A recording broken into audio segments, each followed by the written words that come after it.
Hello students, in previous video we discussed about data transfer modes. There are two modes of data transfer, parallel data transfer technique and serial data transfer technique. हम ये पिछली video में पढ़ चुके हैं कि हमारे data transfer modes दो तरह के होते हैं, parallel and serial data transfer. आगे इनके पार्ट्स हैं. पैरेलल डाटा ट्रांसफ़र के हैं program input output data transfer DMA, and serial data transfer के हैं सिंक्रोनस एंड एसिंक्रोनस. सो आज हम पहले पैरेलल डाटा ट्रांसफर टेक्निक्स के बारे में रीड आउट करेंगे. In this video we will discuss about the parallel data transfer technique. So parallel data transfer technique क्या होती है?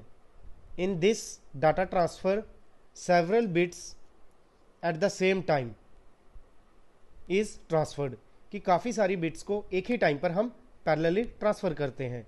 It is quicker and use for short distance communication. जो आपकी parallel data transfer communication होती है ये बहुत ज़्यादा फास्ट होती है और एक शॉर्ट डिस्टेंस कम्युनिकेशन के लिए यूज़ की जाती है.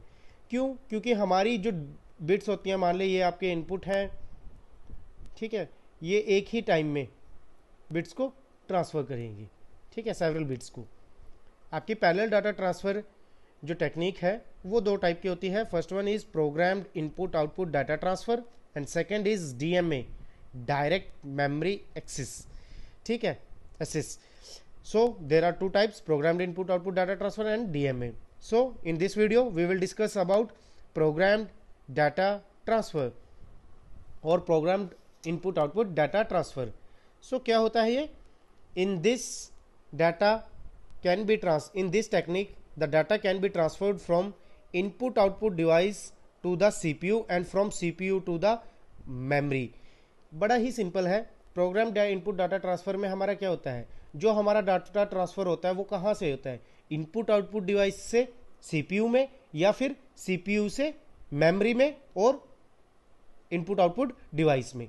ये इस तरह से पैरेलल और सीरीज में और फिर वापस रिवर्स चलती है, ठीक है. या तो इनपुट आउटपुट डिवाइस से CPU में जाएगा या CPU से वापस memory and input output devices में आएगा, ठीक है. प्रोग्राम डाटा ट्रांसफर टेक्निक्स होती है वो हमारी small amount of data transfer के लिए यूज होती है, कि जब हमारा जो डाटा है वो एक कम अमाउंट में है, काफ़ी स्मॉल अमाउंट में है, तब हम programmed input output data transfer technique का यूज करते हैं. This it is further divided into 3 parts. जो आपकी प्रोग्राम्ड डाटा ट्रांसफर टेक्निक है ये आगे फर्दर 3 पार्ट्स में डिवाइडेड है. First one is synchronous data transfer and second one is asynchronous data transfer, third one is interrupt driven data transfer. So आपके syllabus में ये तीनों है. सो हम सबसे पहले डिस्कस करेंगे what is synchronous data transfer. ध्यान से समझना कि सिंक्रोनस डाटा ट्रांसफर होता क्या है. उससे पहले सिंक्रोनस का मीनिंग क्या होता है? Synchronous means eight the same time, कि जब सेम टाइम पर आपका डाटा ट्रांसफर हो वो आपका सिंक्रोनस डाटा ट्रांसफर कहलाता है. In this type of data transfer the sending and receiving units are enabled with same clock signal. इस तरह के डाटा ट्रांसफर टाइप में जो आपकी सेंडिंग एंड रिसीविंग यूनिट्स होंगी वो अनेबल होंगी किस पर? सेम क्लॉक सिग्नल पर. सिंक्रोनस का मतलब होता है सेम टाइप पर, मतलब जो आपके इनपुट डिवाइसेस हैं यानी जो सेंड कर रहे हैं एंड जो रिसीविंग डिवाइसेस हैं जहां से आपका आउटपुट आना है वो सब क्या हो? सेम स्पीड पर हो, उनकी जो फ्रीक्वेंसी हो वो सेम हो, उनकी जो क्लॉक स्पीड हो वो क्या हो? सेम हो. अब देख लो हम क्या करते हैं, डाटा को ट्रांसफर करते हैं कहाँ से? इनपुट आउटपुट से CPU में, CPU से micro processor and memory and vice versa, ठीक है. तो अब देखो हमारा क्या होता है, जो हमारे इनपुट आउटपुट डिवाइसेस होते हैं उनकी जो स्पीड है वो माइक्रो प्रोसेसर से क्या करती है? हमेशा मिसमैच करती है. क्यों करती है? क्योंकि आपके जो माइक्रो प्रोसेसर है वो एक इलेक्ट्रॉनिक कंपोनेंट है, उनकी स्पीड क्या होती है? बहुत ज़्यादा होती है, और जो आपके इनपुट आउटपुट डिवाइसेस है वो एक मैकेनिकल कंपोनेंट है, उनके मुकाबले क्या होती है? स्पीड काफ़ी कम होती है. तो सिंक्रोनस डाटा ट्रांसफर सिर्फ उनके बीच में होता है जहां पर आपके इनपुट आईओ डिवाइसेस की जो स्पीड है वो सिंक करेगी किसके साथ? जो आपका माइक्रो प्रोसेसर है.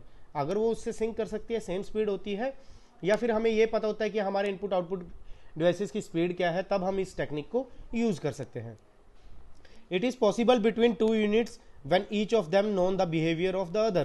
बड़ा ही सिंपल लैंग्वेज में इसको आगे डिफाइन किया है कि ये टेक्निक सिर्फ उन्हीं यूनिट्स के बीच में हो पाएगी जब जो आपकी जो पॉसिबल यूनिट्स है दोनों एक दूसरे का क्या है? बिहेवियर जानती होंगी, ठीक है. अब 2 यूनिट्स कैसे, जैसे अगर आपका माइक्रो प्रोसेसर है और जो आपका इनपुट आईओ डिवाइसेस है, अगर वो एक दूसरे के बिहेवियर को जानते हैं तभी इसको डाटा का ट्रांसफर हो सकता है। सिंपल से मैं एक एग्जांपल से बताता हूँ। मान लो आपकी क्लास में मैं एक प्रोजेक्ट देता हूँ कि आपने ये प्रोजेक्ट्स बनाने हैं अलग अलग, तो मैं क्या करूँगा, मैं उसमें ग्रुप्स बना दूंगा बच्चों के, 2-2 बच्चों का करके ग्रुप बना दिया। तो मैं किन बच्चों का ग्रुप बनाऊंगा? जिनकी सोचने समझने की क्षमता एक जैसी होगी, जो एक दूसरे को अच्छे से जानते होंगे, जिनकी एक दूसरे के साथ अंडरस्टैंडिंग लेवल क्या होगा, सेम होगा, तभी तो वो उसको अच्छे से कर पाएंगे। तो सिंक्रोनस डाटा ट्रांसफर भी सेम है। जब हमारे जो 2 डिवाइसेज हैं वो एक दूसरे को अच्छे से पहचान लेंगे तभी वो क्या करेंगे, एक दूसरे के बिहेवियर को जानने के बाद ही डाटा को ट्रांसफर कर पाएंगे। ठीक है। The master performs A sequence instruction for data transfer in A pre defined order. इसमें जो मास्टर होता है, यानी जो मेन होता है जिसने डाटा को सेंड करना होता है, वो एक सीक्वेंस इंस्ट्रक्शंस को एक प्री डिफाइंड ऑर्डर के अंदर सभी डाटा को ट्रांसफर करता है। All actions are synchronized with common clock. जितने भी एक्शंस आपके इसमें होंगे वो सभी एक कॉमन क्लॉक स्पीड पर होंगे, मतलब सेम स्पीड पर होंगे। The master is design to supply the data at a time when the slave is definitely ready for it. Data master क्या करता है, डाटा को कब सप्लाई करेगा, जब सेम टाइम पर आपका स्लेव यानी जो इसने रिसीव करनी है वो क्या होगा, रेडी होगा डाटा को लेने के लिए। This scheme is used when the speed of IO devices और memory is matched with the speed of mu P. ये स्कीम तब यूज की जाएगी जब आपकी जो आईओ डिवाइसेस की स्पीड है और मेमोरी की स्पीड है वो किसके साथ मैच होगी, आपके म्यूपी यानी माइक्रो प्रोसेसर के साथ। अगर स्पीड ही मिसमैच होगी तो ये हम चीज यूज नहीं कर सकते, ये टेक्निक हम यूज नहीं कर सकते डाटा ट्रांसफर की। Generally the speed of IO devices is not compatible with micro processor, so this scheme is not preferred for IO devices. हमें पता है कि जो हमारे आईओ डिवाइसेस हैं उनकी स्पीड मिसमैच रहती है माइक्रो प्रोसेसर के साथ, सो हम ज़्यादातर इस स्कीम का यूज़ आईओ डिवाइसेस के साथ ही नहीं करते हैं। ठीक है। While the speed of memory is compatible with the microprocessor, so this scheme is suitable for data transfer between microprocessor and memory। हमें पता है कि जो हमारी मेमोरी की स्पीड होती है वो मैच करती है किसके साथ, हमारे माइक्रो प्रोसेसर के साथ। सो हमारी जो ये टेक्निक है डाटा ट्रांसफर की, ये माइक्रो प्रोसेसर और मेमोरी के बीच में डाटा ट्रांसफर के लिए ज़्यादा यूज़ की जाती है, because both are made of same material. क्योंकि आपकी जो मेमोरी होती है और जो माइक्रो प्रोसेसर होते हैं वो सेम मटेरियल के, एक सेमीकंडक्टर मटेरियल के बने होते हैं। ठीक है। तो सिंक्रोनस मीन होता है एट द सेम टाइम, यानी सेम टाइम पर, या हम इन शॉर्ट ये मैंने लिखा है speed of microprocessor 8085 equal to speed of connected peripherals, कि जब आपकी स्पीड माइक्रो प्रोसेसर की जो आपके कनेक्टेड पेरिफल्स हैं उनकी स्पीड से मैच होगी तभी हम सिंक्रोनस डाटा ट्रांसफर टेक्निक को यूज करेंगे। इसका एक चार्ट दे रखा है कि इसमें हम स्टार्ट करते हैं, एग्जीक्यूट करते हैं अपने इंस्ट्रक्शन को और प्रोग्राम स्टॉप हो जाता है। इसकी एडवांटेज क्या है, ये बड़ी ही सिंपल होती है क्योंकि इसमें जस्ट हम सिंपल स्टार्ट करते हैं, स्पीड मैच करते हैं और स्टॉप कर देते हैं। अगर स्पीड मैच नहीं होगी इंस्ट्रक्शन एग्जीक्यूट नहीं होगी, स्पीड मैच होगी तो हमारी इंस्ट्रक्शन डायरेक्टली एग्जीक्यूट हो जाएगी, स्टॉप हो जाएगी। डिसएडवांटेज क्या है, not universal. Not universal means कि जो ये टेक्निक है ये आपके सभी डिवाइसेस के साथ कंपेटिबल नहीं है, क्योंकि सबकी स्पीड तो मैच नहीं करेगी, सबकी स्पीड मिसमैच भी कर सकती है बहुत की, तो ये सभी के साथ यूनिवर्सल नहीं है, ये इसकी सबसे बड़ी डिसएडवांटेज है। सो सिंक्रोनस डाटा ट्रांसफर में इतना ही था। Synchronous data transfer is simple, nothing else, कि जब आपके आईओ डिवाइसेस एंड पेरिफल्स की जो माइक्रो प्रोसेसर की स्पीड है वो मैच करेगी तभी आपका जो डाटा ट्रांसफर होगा वो आपका सिंक्रोनस डाटा ट्रांसफर कहलाएगा। Thank you students.